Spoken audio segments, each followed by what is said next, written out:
Anda kembali menyaksikan Breaking News kasus Sambo. Pemirsa, kali ini bersama saya Tiara Harahap. Tadi sidang dengan agenda penyerahan bukti yang meringankan dengan terdakwa Putri Chandrawati dan juga Ferdy Sambo ini telah rampung digelar. Dan tadi di akhir sidang pengacara ataupun juga kuasa hukum dari Ferdy Sambo dan juga Putri Chandrawati ini telah menyampaikan tanggapannya begitu ya, yang disampaikan oleh Arman Hanis dan juga Febri Diansyah. Salah satunya adalah rasa keberatan dan juga cukup menyayangkan keputusan majelis hakim yang kemudian ini tidak memberikan waktu yang cukup untuk para penasihat hukum menjelaskan bukti-bukti yang diserahkan pada hari ini. Setidaknya ada 35 bukti pemirsa yang kemudian diserahkan kepada pengadilan dari pihak terdakwa Ferdy Sambo dan juga Putri Chandrawati. Adapun juga putusan kemudian yang juga diajukan begitu oleh pihak kuasa hukum, diantaranya ini adalah untuk membuktikan bahwa majelis hakim tetap mempertimbangkan motif dalam pembunuhan, khususnya pembunuhan berencana begitu.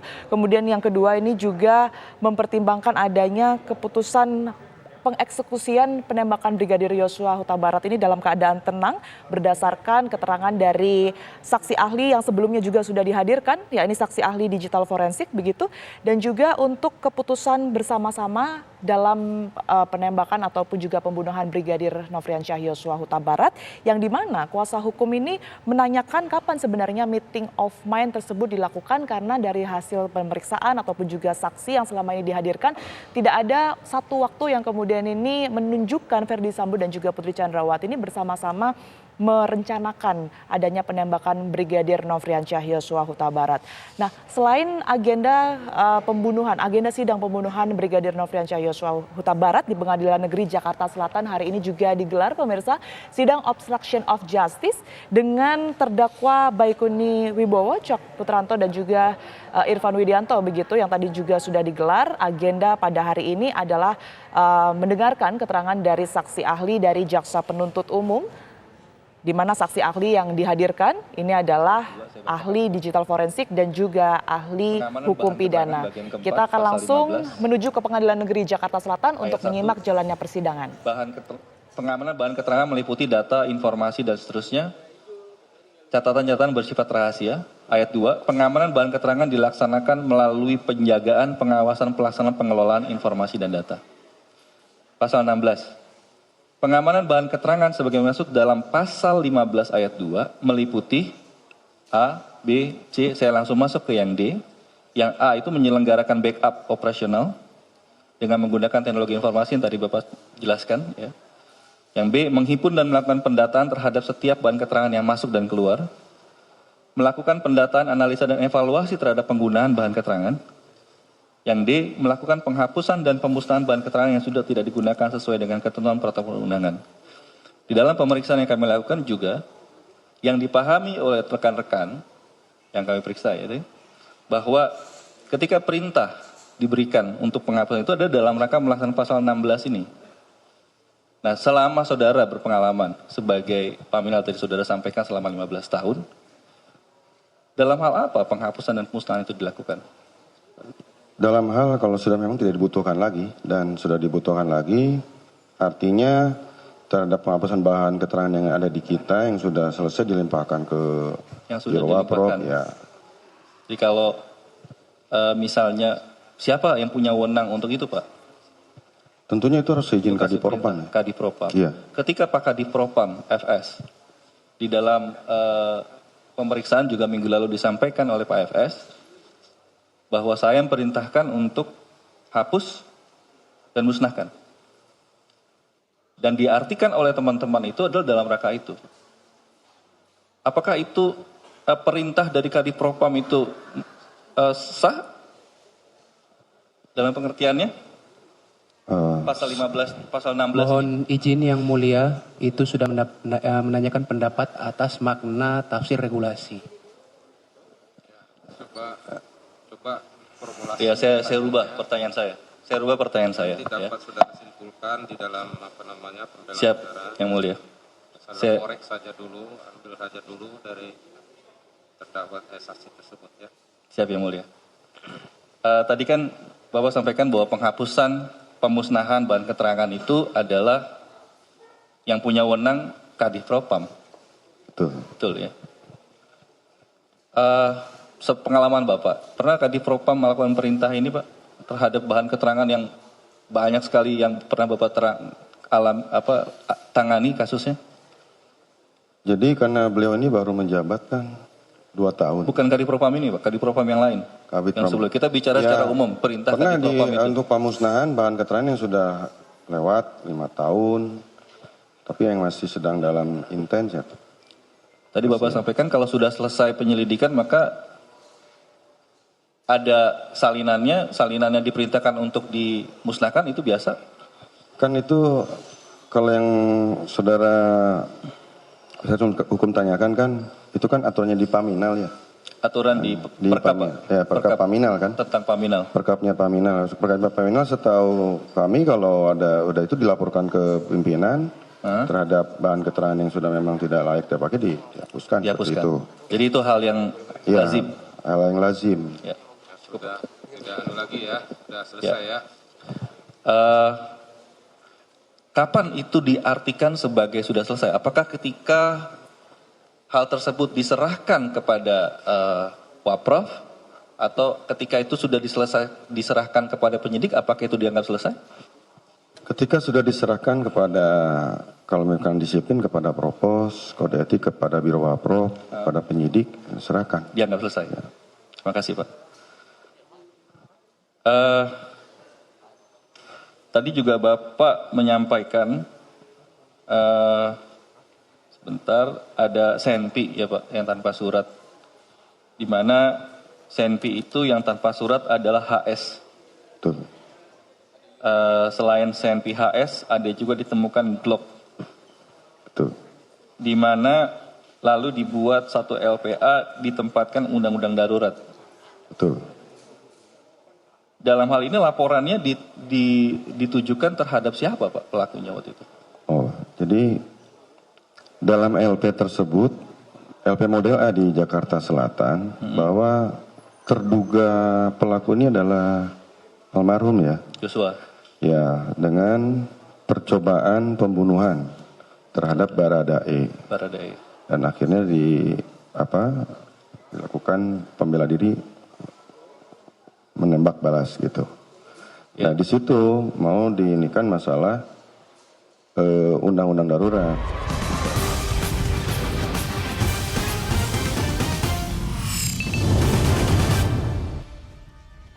Ya, Anda kembali di Breaking News kasus Sambo, pemirsa, dan saat ini kami akan langsung mengajak Anda untuk mengarah ke Pengadilan Negeri Jakarta Selatan untuk mengupdate informasi terbaru dari sana. Sudah ada rekan kami Anggia Ebony di sana. Selamat siang, Ebony. Seperti apa update dari pendalaman sidang pada hari ini? Ya, selamat siang Tiara dan pemirsa. Baru saja usai sidang kasus pembunuhan berencana terhadap Brigadir Joshua di Pengadilan Negeri Jakarta Selatan, yakni dengan terdakwa Ferdi Sambo dan Putri Chandrawati. Hari ini sidang digelar dengan agenda yakni pihak terdakwa FS dan PC diberikan kesempatan untuk menyerahkan barang bukti meringankan bagi pihak terdakwa.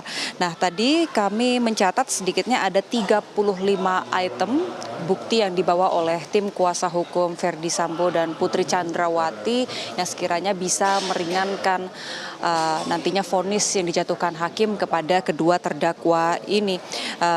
Bukti-bukti tersebut terdiri dari video, foto, kemudian juga sejumlah dokumen. Nah, tadi jalannya sidang dimulai sekitar pukul 10 waktu Indonesia Barat, kemudian ketika pihak terdakwa atau kuasa hukum terdakwa hendak menyampaikan bukti-bukti yang meringankan ini, tadi sempat ada perdebatan ataupun negosiasi antara penasehat hukum Ferdi Sambo dan Putri Chandrawati dengan pihak majelis hakim.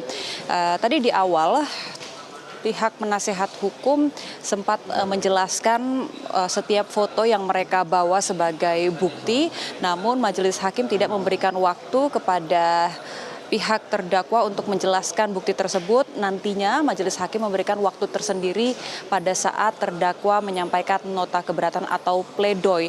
Jadi pada akhirnya tadi tim kuasa hukum hanya boleh menyerahkan bukti-bukti saja tanpa penjelasan. Tadi meskipun tidak diberikan waktu ataupun kesempatan untuk menjabarkan lebih rinci mengenai foto-foto, video dan juga dokumen yang mereka bawa, tapi tadi penasehat hukum dari Putri Chandrawati Chandrawati dan Ferdi Sambo sempat merinci apa saja dokumen ataupun bukti yang mereka bawa. Di antaranya tadi juga kami sempat lihat ditampilkan di persidangan foto ulang tahun pernikahan PC dan FS pada tanggal 7 Juli di Magelang. Kemudian ada juga foto suasana rumah kediaman Ferdi Sambo di Magelang. Lalu ada juga foto acara Tali Kasih Polri yang berlangsung pada 1 Juli 2022. Kemudian ada juga foto-foto mengenai aktivitas almarhum Yosua ketika menjalankan tugasnya sebagai kepala urusan rumah tangga dan juga aktivitas di Magelang. Hingga bahkan tadi pihak penasehat hukum Putri Chandrawati dan Ferdi Sambo bahkan menampilkan foto ajudan Ferdi Sambo atas nama Daden sedang berada di tempat hiburan malam bersama Brigadir Yosua. Selain itu juga, selain foto-foto kemudian video yang menunjukkan keakraban antara Ferdi Sambo, Putri Chandrawati dan para ajudan yang memperlihatkan kedekatan mereka bahkan dianggap sebagai keluarga. Tadi juga tim penasehat hukum membawa dokumen-dokumen. Contohnya adalah dokumen berupa peraturan Kapolri tentang kode etik Polri, kemudian juga ada sejumlah kumpulan berita hoax tentang fakta-fakta persidangan hingga informasi ataupun tentang perubahan keterangan dari saksi Richard Eliezer. Nah, usai persidangan, tadi sidang sudah selesai sekitar pukul 11 lewat. Hampir pukul 11:30 tadi sidang selesai. Kemudian seperti biasa tim kuasa hukum dari Ferdi Sambo dan Putri Chandrawati, Arman Hanis dan Febri Diansyah memberikan keterangannya, memaparkan lebih detail mengenai bukti yang mereka bawa tadi yang diajukan kepada pihak majelis hakim untuk bisa meringankan hukuman terhadap klien mereka. Nah, tadi pertama pihak tim penasehat hukum menjelaskan bahwa mereka kembali mengungkit bahwa dalam hal ini pihak jaksa penuntut umum tidak bisa membuktikan bahwa kedua kliennya memenuhi unsur pembunuhan berencana. Tadi yang di-highlight oleh tim kuasa hukum Putri Chandrawati dalam hal ini Febri Diansyah tadi menyebut bahwa unsur motif ini tidak dibuktikan oleh jaksa, kemudian unsur ketenangan yang harusnya dimiliki oleh pelaku ini juga tidak terbukti, termasuk meeting of mind atau kesepakatan antara kelima terdakwa, karena sejauh ini dari fakta yang dihadirkan di persidangan hanya ada bukti CCTV yang menunjukkan bahwa terdakwa Ferdi Sambo sempat bertemu di lantai 3 rumah mereka dengan terdakwa Richard Eliezer, namun tidak ada momen yang menunjukkan bahwa kelima terdakwa ini sempat berkumpul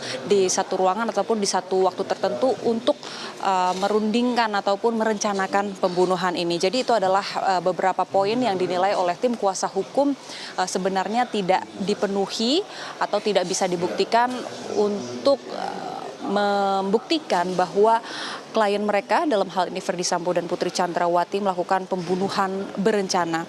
Kemudian tadi juga sempat dibahas oleh Febri Diansyah bahwa dirinya membawa dokumen berupa peraturan Kapolri yang menyebut bahwa bawahan ini wajib menolak perintah atasan apabila perintah tersebut melanggar hukum, melanggar norma, dan juga melanggar adat itu harus ditolak, sehingga ia berharap nantinya pihak-pihak ataupun pihak dari terdakwa lain dalam hal ini Richard Eliezer tidak bisa menggunakan poin itu untuk membela kliennya. Selain sidang untuk terdakwa Ferdi Sambo dan juga Putri Chandrawati, Tiara dan pemirsa, hari ini Pengadilan Negeri Jakarta Selatan juga kembali melanjutkan sidang untuk kasus obstruction of justice atau perintangan penyidikan dalam kasus kematian Brigadir Joshua ini dengan terdakwa Baikuni dan Cuk Putranto. Baik, terima kasih Anggia Eboni melaporkan langsung dari Pengadilan Negeri Jakarta Selatan. Dan pemirsa, kami akan mengajak Anda untuk kembali mengikuti jalannya sidang pemeriksaan saksi oleh terdakwa Baikuni Wibowo, Cuk Putranto dan juga Irfan Budianto. Orang lain atau publik yang berada di pos komplek perumahan Polri Duren 3 telah mengungkap kejadian perkara bahwa sebenarnya Pak Ferdi Sambo telah mengakui pada tanggal 8 sebelum ada laporan polisi. Jadi di VR ini mungkin bukanlah satu-satunya mengungkap fakta tersebut yang mulia. Itu maksud kami. Apakah itu halaman 13 dakwaan yang mulia? Ya. Apakah sebelum saksi Ferdi Sambo mengakui telah ada pengakuan juga dari Baradae bahwa ini bukanlah peristiwa tembak-menembak tetapi peristiwa penembakan? Apakah saksi mengetahui? Saya tidak mengerti, cuman saya diperiksa oleh tim sus, ini udah ngaku Baradae dan FS yang sudah mengakui ya, sudah sebelum mengakui. adanya laporan polisi ini ya. Iya, terkait laporan itu. Terkait laporan itu ya. Tanggalnya tapi saksi ingat atau lupa? Itu kan maksudnya LP-nya? Bukan, Baradae pengakuannya. Nah, saya waktu itu dalam konteks diperiksa oleh tim sus. Ya. Diperiksa oleh tim sus, dilaporkan, ini semua sudah ngaku bahwa itu skenario bohong. Gitu. Baik. Balik lagi ke dalam peristiwa terkait laporan polisi di Polres Jakarta Selatan. Apakah laporan polisi di Polres Jakarta Selatan pada saat itu yang menangani 2 peristiwa, 1 tembak-menembak dan 2-nya dugaan pelecehan seksual, itu ditarik ke Polda Metro Jaya laporan polisinya? Secara ini saya tidak tahu Ya. ditarik apa ini, saya tidak tahu. Kalau kepada saksi Pak Agus, tidak tahu juga ya, ada penarikan ya, bahwa terkait laporan itu ditarik juga akhirnya lagi ke Mabes Polri, apakah saksi tahu? Kedua saksi? Tidak tahu. Apakah terhadap laporan tersebut dihentikan di SP3? Apakah saksi mengetahui? Saya melihat di pemberitaannya kan di Patsus ya. Di Patsus ya, saudara saksi di Patsus ya. Kepada saudara saksi Agus juga sama ya. Tapi apakah mengetahui pada saat pemberitaan tersebut tanggal berapa di SP3-nya 2 laporan tersebut? Untuk di SP3-nya saya kurang tahu pastinya ya. Tidak kurang tahu pastinya. Kurang tahu pastinya.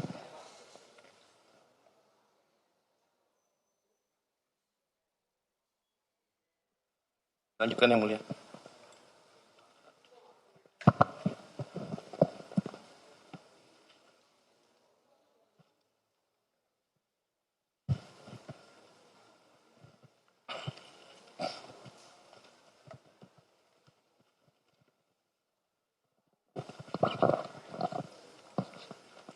Yes, saudara saksi Hendra Kurniawan. Tadi saudara saksi ada memberikan keterangan di sini tanggal 14 Juli saksi ada komunikasi dengan puslapor. 14 Juli. 14 Juli ada. Ada saksi mendapatkan kalau ada CCTV file kosong. Itu 14 Juli saya melapor ke Kadipropam. 14 Juli melapor ke Kadipropam. Ya. Bukan komunikasi dengan puslapor ya? Bukan. Oke. Tadi saksi mengatakan tanggal 13 ada saudara Arif Rahman menelpon saksi jam 2 pagi. Betul. Apa laporannya Tadi yang disampaikan? Tadi kan sudah jelaskan bahwa yang dilaporkan ada DPR CCTV di dalam rumah Duren 3 yang diamankan oleh Pusinapis. CCTV dalam rumah yang diamankan oleh Inafis. Oke. Saudara saksi pernah menjadi penyidik? Belum pernah. Belum pernah, oke. Saudara saksi Hendra Kurniawan sudah berapa lama kenal dengan terdakwa Cuk? Dengan terdakwa Cuk selama dia tugas di Propam saja. Selama tugas di Propam berapa tahun? Kalau salah Cuk baru berapa bulan ya? 6 bulan apa? Baru berapa bulan? Selama saudara saksi mengenal terdakwa Cuk, bagaimana tipikal terdakwa Cuk? Ya tipikalnya energik karena setiap ada kegiatan dihubungi, setiap ada acara yang sifatnya urgent untuk saya mewakili dilaporkan. Seperti itu. Apakah terdakwa Cuk berani melawan perintah pimpinan? Ya termasuk terhadap saudara saksi selaku pimpinan di Propam. Mohon izin yang mulia itu menanyakan pendapat atas perkiraan dari orang lain. Ya kami jadi terhadap saudara saksi pernah melawan nggak terdakwa Cuk? Ya nggak berani lah melawan saya. Nggak berani melawan saudara saksi. Saudara saksi Agus dengan pertanyaan yang sama sudah berapa lama kenal dengan terdakwa Cuk? Mulai bulan Januari ya ketika saya pindah ke Kadena. Mulai Januari 2022 menjadi KDNA. Apakah terdakwa Cuk pernah melawan terhadap saksi? Saya jarang komunikasi sama Cuk ya Pak. Iya, yang saya tanyakan, ya selama komunikasi dengan terdakwa Cuk, pernah nggak beliau ini tidak, nggak mau atau menolak dari yang saudara sampaikan? Selama ini karena kepentingannya dinas, ya Cuk itu kan hanya menyampaikan petunjuknya Kadif ketika ada rapat atau apa, permintaan data, saya yang memberikan ke Cuk. Saya tidak pernah memerintahkan Cuk. Iya, oke.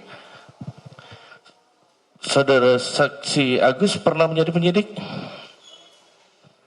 Tidak pernah. Tidak pernah, oke. Terima kasih. Cukup, Yang Mulia. Yang Mulia, mohon izin satu aja pertanyaan dari kami, satu saja Yang Mulia. Kepada Pak Hendra Kurniawan saja.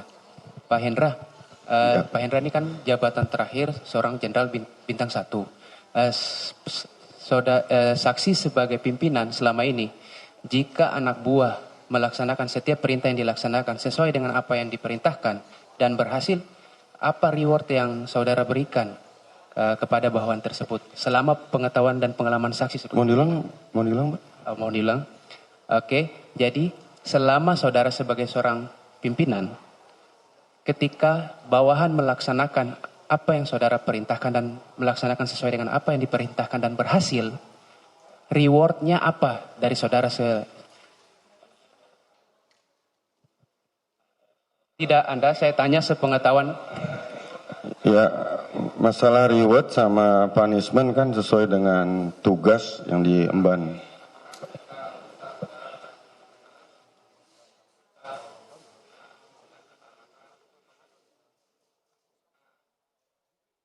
Dilihat dari tugasnya dulu Yang Mulia.